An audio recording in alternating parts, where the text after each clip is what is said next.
سابق وزیر اعظم عمران خان صاحب پر ہم پکا ہاتھ ڈالنا چاہتے ہیں، یہ حکومت کئی دفعہ کہہ چکی ہے، اور وہ چاہتے ہیں کہ عمران خان صاحب کو گرفتار کیا جائے اور کیسز بھی ان کے خلاف چل رہے ہیں، لیکن لغاری صاحب ابھی تک ریلیف مل رہا ہے عمران خان صاحب کو؟ ہاں بالکل مل رہا ہے، اس لیے کہ سسٹم ان کا ساتھ دے رہا ہے. سسٹم کم از کم آدھے سے زیادہ سسٹم یا آدھا سسٹم تو ان کے ساتھ ہی چل رہا ہے نا. جو وہاں سے خبریں لاتے تھے وہ تو سارے کے سارے دوست ان کے ساتھ ہیں، ان سے پیار محبت کا اظہار کر رہے ہیں. جو ان کے اشارے پر چڑھایاں کر دیتے تھے سارے سسٹم کے اوپر اور جمہوریت پر، جمہوری روایات پر، جو کچھ بھی تھا، خیر میں اس پر نہیں جاتا ہوں. عمران خان صاحب جو ہیں، جو پاکستان تحریک انصاف کا لانگ مارچ ہوا تھا اس دوران جو توڑ پھوڑ ہوئی تھی اور اس پہ جو مقدمات بنے تھے، عمران خان صاحب کا بھی مقدمہ تھا اور ان کی بیل بھی ہو گئی تھی اور 15 ضمانتیں ہو گئی تھیں ان کی ایک ہی دن میں. اب جب ان کی پیشی کا دن تھا آج، تو ان کے وکیل نے کہا نہیں وہ پیش نہیں ہو سکتے، ان کی جان کو خطرہ ہے. پاکستان میں بلکہ بر صغیر کے بہت قدیم زمانے سے لے کر جب تک انگریزوں کا بھی حکمرانی تھی یہاں پر، تو کیا کسی سیاستدان نے یہ کہہ کر عدالتوں میں جانے سے انحراف یا انکار کیا تھا کہ میری جان کو خطرہ ہے؟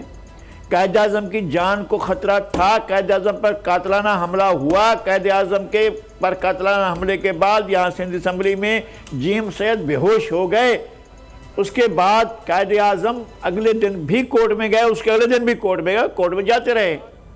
جب قائد اعظم کورٹ میں جا سکتے ہیں، آپ کے پہلے دوسرے وزیر اعظم، دوسرے گورنر جنرل خواجہ ناظم الدین کو آپ نے کہا تم چور ہو، جو پاکستان کے بانیان تھے، جو فاؤنڈنگ فادر تھے آپ نے کہا چور ہو، تم لٹیرے ہو، تم غدار ہو، آپ کورٹ میں آؤ. کورٹ میں گیا. آپ نے حسین شہید سربردی کو جو فاؤنڈنگ فادر تھا اس کو کہا کہ تم غدار ہو، تم نے چوری کیا، تم نے سبز علی کو چاول کا پرمٹ دیا ہے، اور کہاں جاؤ فوجی کرنل کے عدالت میں پیش ہو جاؤ. اور وہ وہاں پہنچے اور بتایا کہ بھئی یہ سبز علی کو میں نہیں جانتا ہوں، یہ تو ایوب خان نے مجھے فون کیا اور کہا کہ اس کا دیکھ لینا. تب بھی میں نے کہا کہ اس پر لکھا ہوا ہے کہ قوانین کے مطابق رولز کو دیکھ کر فیصلہ کیا جائے.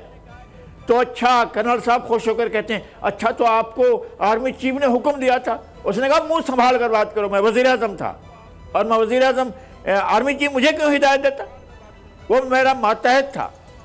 اب اس طرح کہ جب سہروردی پیش ہوتے ہوں، جب بھاشانی پیش ہوتے ہوں، جب باچا خان پیش ہوتے ہوں، جب نروز خان عدالت میں پیش ہوتے ہوں اور آپ ان کے 8 بیٹوں کو پھانسی پر چڑھا دیتے ہوں، جب سارے کی ساری لیڈرشپ کو پیش ہوتی ہے، تو ان کے لیے کوئی عجیب قانون بنائیں گے کہ نہیں یہ کورٹ میں نہیں جائیں گے اس لیے ان کی جان کو خطرہ ہے، یہ پریس کانفرنس کریں گے، یہ میڈیا ٹاک کریں گے، یہ کانفرنس سے خطاب کریں گے، یہ رجیم چینج کانفرنس میں جائیں گے اور وہاں ان کو خطاب کرنا ہے. لیکن کورٹ کے سامنے اگر آپ کورٹ کی عزت نہیں کریں گے تو پھر آپ کی بھی عزت نہیں ہوگی.